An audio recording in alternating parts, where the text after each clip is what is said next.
Hey guys, so tonight we're going to talk about our second half of Napoleon. We watched the video in class today, and that gave you a really good idea of all these events, but I want to make sure that you really understand them, so we're going to review them again tonight for homework. So you can see your SOLs. Napoleon is kind of split between two SOLs, so SOL 6E and 8A. So we're going to cover him in a unit because he fits in with the French Revolution, but so here is the rest of the information on Napoleon, a review from today's video we watched in class.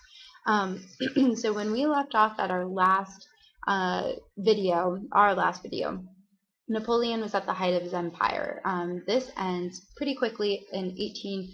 I guess he keeps it until 1812 technically, but he makes some big mistakes that eventually leads to his downfall. And these mistakes start in 1806 with the continental system. So the continental system is when Napoleon sets up a military blockade of Great Britain. So what this means is he uses the French Navy to set up a blockade to prevent trade between the continental European countries, so everything on the actual continent of Europe, and Great Britain, which is an island.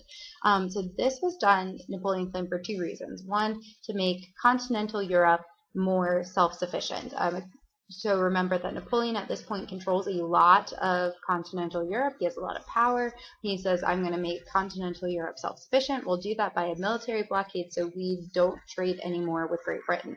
And two, he did it because he was trying to destroy Great Britain's economy. Britain was his number one enemy at this point, and he wanted to destroy or devastate their economy. So he sets up the continental system. He's using ships to block trading between countries in Great Britain, but it's not successful. The French Navy isn't able to stop all trading. Other countries are still trading with Britain. There are smugglers, so a bunch of smugglers are secretly bringing ships in and out of Great Britain and to other countries, so British goods are still making it to the continental Europe, and so it's not successful. Also, Great Britain sets up its own blockade, and it starts stopping all ships that it can in the waters, bringing them back to port in Britain and taxing them. So they set up their own blockade in response. So it's not popular and it's not very effective. So his next big mistake is the Peninsular War. It's called that because it was in effect with Spain and Portugal, and they are on the Iberian Peninsula. So what this war is, it lasts from 1808 to about 1814. And what happens is that Napoleon is upset because Portugal is not following the continental system. So he wants to go to Portugal and enforce the continental system. Well, he has to march through Spain to get to Portugal. And as he's marching troops through Spain, the Spanish people get really upset by it, even their king. And so Napoleon removes the Spanish king from his throne and puts his own brother on the Spanish throne. And this even makes the Spanish people even more enraged. They're also kind of worried that Napoleon is going to try to take away Catholicism or to diminish the power and authority of the Catholic Church in Spain, and that's not something that the Spanish people want. They're devout Catholics. So they start attacking Napoleon's troops using guerrilla warfare, or these bands of guerrilla fighters are attacking Napoleon's troops. And guerrilla fighters are just small bands of fighters. They're not like an organized military that attack the troops and then disappear. They go into hiding and they disappear. So it's not like a war where the troops come and they meet face to face. There's surprise attacks on Napoleon's men. So the Spanish continue to do this. It's really hard on Napoleon. He loses about 300,000 troops because of these guerrilla attacks. And it's just really not a successful campaign. Another important part of this is that it is a great example of rising nationalism in Europe.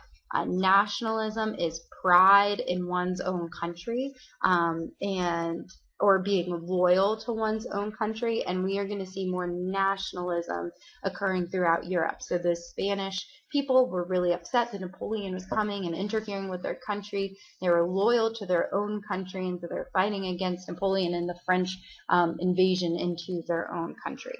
So that is the Peninsular War once again.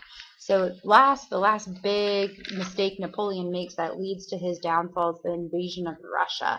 That's what this graphic is at the top of our screen. So Napoleon decides to invade Russia in 1812.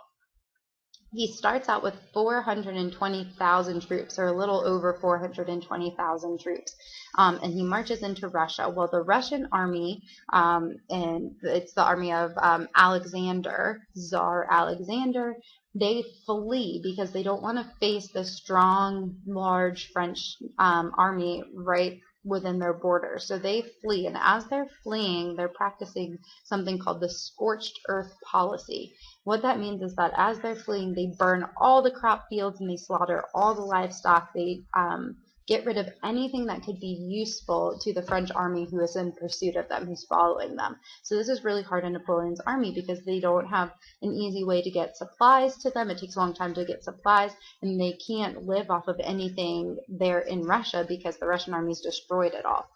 So Napoleon keeps following them. Eventually they meet in battle. It's a pretty indecisive battle, but eventually the Russians retreat to Moscow. Napoleon follows them there, but by the time Napoleon gets to Moscow, the troops are gone, and Tsar Alexander has torched the whole city. So he's burned Moscow down. Napoleon and his troops stay in Moscow for a little bit, but eventually retreat back to France. But when he finally chooses to do so, it's a devastating march on his troops. And so that's what the graphic above is showing you. So that tan line where it starts on the left of the screen is really thick and big. That represents his 420,000 troops. And as he goes through Russia, that's like as it goes across from left to right, that's his trip through Russia. As he goes, he's losing more and more and more people. By the time he gets to Moscow, he has about 100,000 troops left out of his 420,000. So he's lost about 320,000 troops. So then the black line shows his trip from Moscow back, retreating back to France. By the time he gets back, he has about 10,000 troops left out of the 420,000 he started with. So it's absolutely devastating to Napoleon's army. So this begins the demise of Napoleon. His final defeat, or is it, comes in 1814. Britain, Russia, Prussia, and Sweden all ban against Napoleon. Napoleon decides he has to surrender. There's nothing else he can do but surrender his control as Emperor of France. And they banish him or exile him to the island of Elba, which you can see on the map in the top corner. It's that in the left side, in the big view of it, it's the bigger island there in the middle of the screen. And then the zoomed out version, you can see it's right off the coast of Italy, so it's actually a pretty small island. So he's banished to Elba, and they think that they're done with Napoleon. But they were wrong. About a year later, Napoleon makes it back to France, and he has another go at being emperor. Louis XVIII is extremely unpopular as a monarch. No one likes him. When Napoleon comes back, people flee to his side and want to restore Napoleon again. So Napoleon is ruling France again for about 100 days, but he eventually meets the British and Prussian armies again at the Battle of Waterloo, and I believe that was in June, and he's defeated yet again. He couldn't match the force of the British and Prussian armies together. He's defeated again and exiled again, and that is where he dies in exile. So all of this leads to the Congress of Vienna. Now that there's a power vacuum, and Louis is not in power and Napoleon's not in power, they have to decide what to do. All these countries, great countries, come back together. So the 5 big countries that are part of the Congress of Vienna are Russia, Prussia, Austria, Great Britain, and France. They get together and they are trying to bring political stability and peace to Europe. So they want peace and stability throughout all of Europe so that their countries can be over all this war. They've had about like 50 or 25 years of war. They've had, I can't remember, they've had a really long period of war, and they're tired of it. They want to move on. They want peace. They want stability. So they come together and they make 3 big decisions that will affect Europe.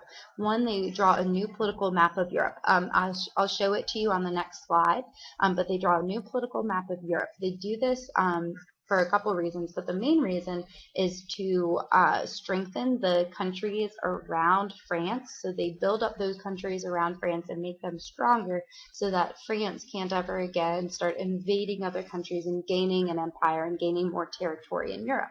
They think that this will keep France in its place, and it will make these other countries happy and stronger, and there will be stability and peace throughout Europe. And the second thing they do is a balance of power. It's called the balance of power doctrine. So what they're doing is they diminish France. So they take all of the land that France has gained under Napoleon, their empire away. They diminish France to a smaller power, but they still leave France built up to some extent. They do this to balance power throughout Europe. So they don't want France to be completely wiped off the map because they're worried then the French people would be angered, they'd be upset, and they'd retaliate, and there would be more war all over again. But they need to be punished for what's happened, so they reduce the size of France and take it back to its original boundaries. They build up the other countries around France to keep France in check and keep everything balanced. And so it's the balance of powers doctrine is just essentially we're going to reduce France, but we're not going to reduce it so much that they rebel again. This again is going to bring peace to Europe. So the powers throughout all of Europe are trying to be balanced, so everyone's at peace and everyone can prosper. And lastly, they restore the monarchs, or restoration of the monarchs. This is also called legitimacy. This is just Napoleon had taken a lot of monarchs out of power. They wanted to bring those people Napoleon had taken out of power back, put them back into their places of power, their positions of power in their country. So those monarchs and people that Napoleon had removed, replace them with the people who originally were there, and they think that this is going to bring stability, political stability back to Europe, because all these people are going to be working together, they have common goals, and so they're bringing back in those monarchs. It's called legitimacy. So those are the lasting impacts of the Congress of Vienna. Let's look at this political map. Sorry, it's a little fuzzy, but you can see a couple of the things that they did. So you see France is in purple. It's brought back down to the size it was before Napoleon was building an empire. Another important thing that happens, and you can see outlined in that like dark red or magenta color, they create a German confederation. This is important. It's not a fully unified Germany, but those German states are a little bit more connected. It's called the German Confederation. It was supposed to, again, keep France in check and bring a little bit more stability to that area and power to that area. So those are some of the big changes from the Congress of Vienna. The map of Europe is going to be changing quite a bit after this, from this point out, before it gets to the map that we know of Europe today. So that's important to note, that it's still going to be changing quite a bit, but we'll talk about that later. So I hope that was a good review of Napoleon and his reign from our video in class today. And tomorrow, don't forget, you have a test on Unit 6. It includes the French Revolution and just into the beginning of Napoleon's reign. So I hope this was a good review, and I'll see you guys.